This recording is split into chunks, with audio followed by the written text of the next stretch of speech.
Well, thanks for the question. Yes, people may not know this, but electricity was considered to be a luxury 100 years ago, and 90% of farmers didn't have it, and it was controlled by large trusts that had combined to control more than 85% of the electricity distribution market. Today, you can't start a new business or get a job or get a good education or get access to the most modern healthcare resources without having a wired connection to the internet. And 83% of people who have smartphones also have wired connections. What's happened is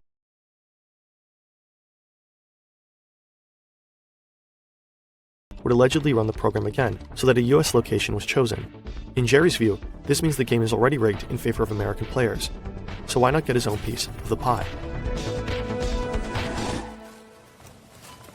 And then one day he's talking to his butcher in the local supermarket, and he tells the butcher what's going on, and the butcher says, well, I'd like to win.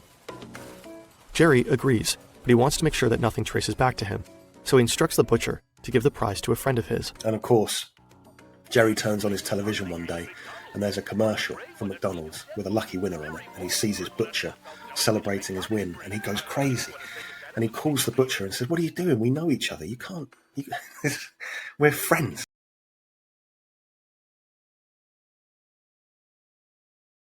Obsessively concentrating on research into the dementias in general, concluding, as have many people in the last decade, that the dementia spectrum of illnesses, and that includes Parkinson's, by the way, might well be preventable with interventions that are early enough in life, and that many of those interventions might be dietary in nature. And we discuss why that is and talk about the carnivore diet as well as a potential diagnostic investigative tool for the analysis of complex disease in general.